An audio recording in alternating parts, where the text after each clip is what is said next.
In the system of rooted consciousness, each chakra possesses an elemental nature.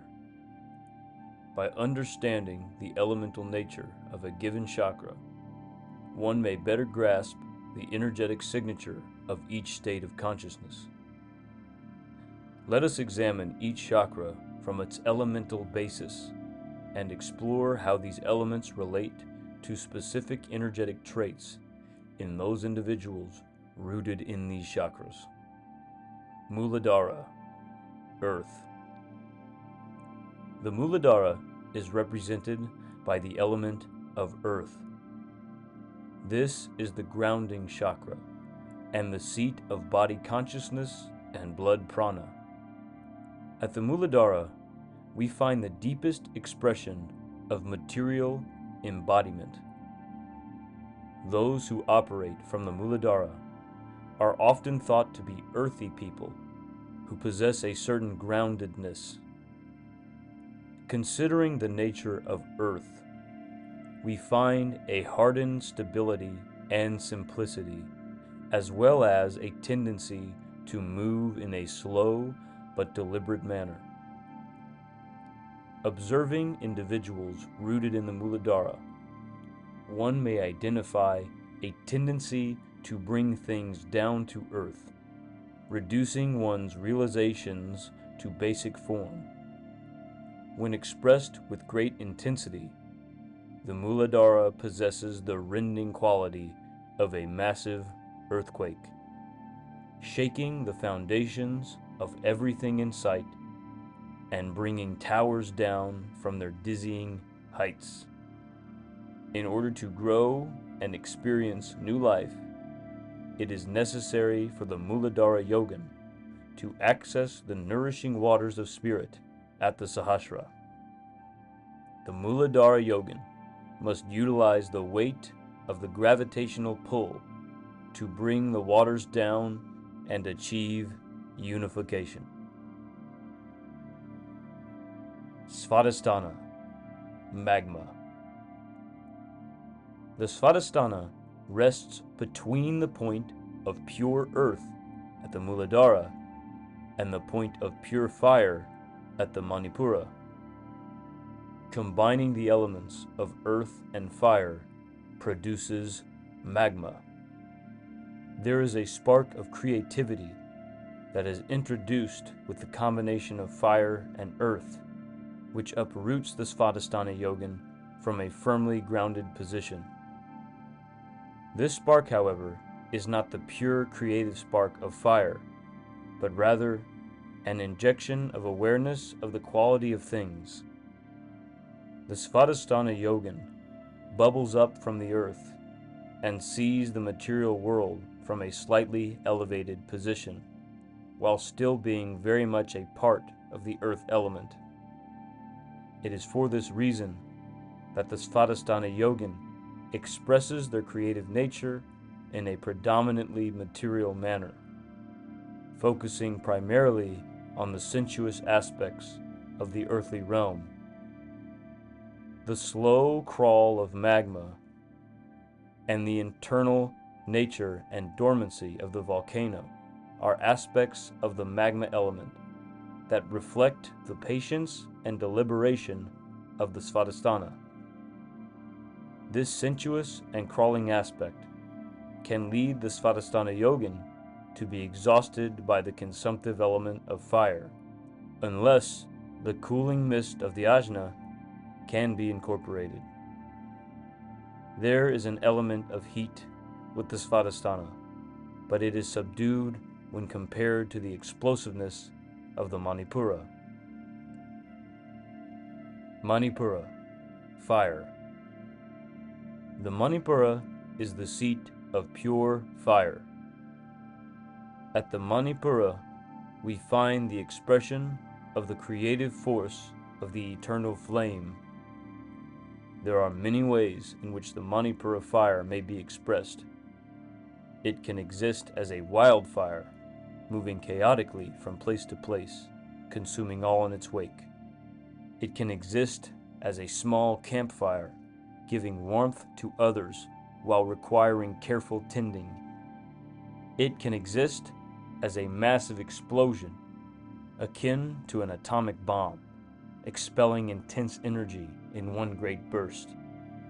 All of these possibilities are achieved through the alchemical relationship between the Manipura and the 𝕍𝖕. The air of the 𝕍𝖕 feeds the flames of the Manipura.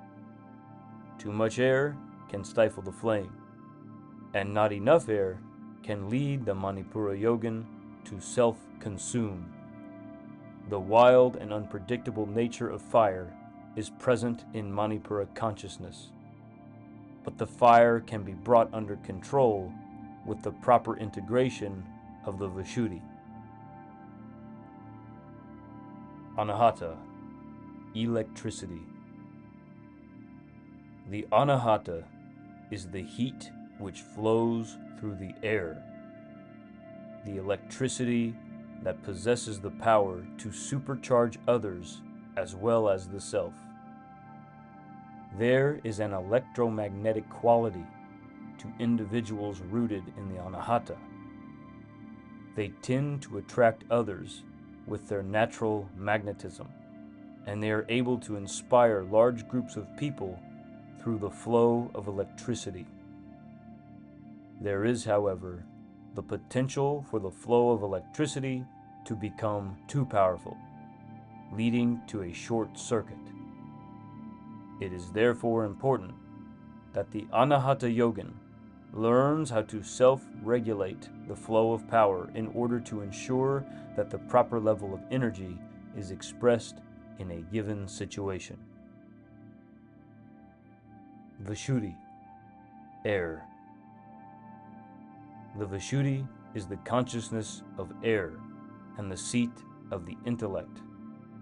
There is a quickness about the 𝕍𝖕, in that it facilitates a whirlwind of contemplation, which is often expressed in an intense flow of ideas. There is a disconnect between the air intellect and the earth body.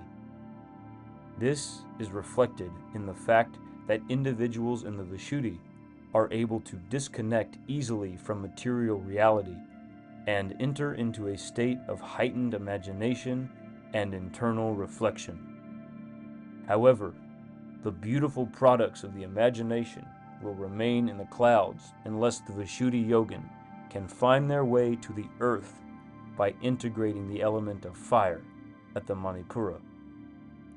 It is the flame that draws the 𝕍𝖕 yogin down and allows for material expression through creative works.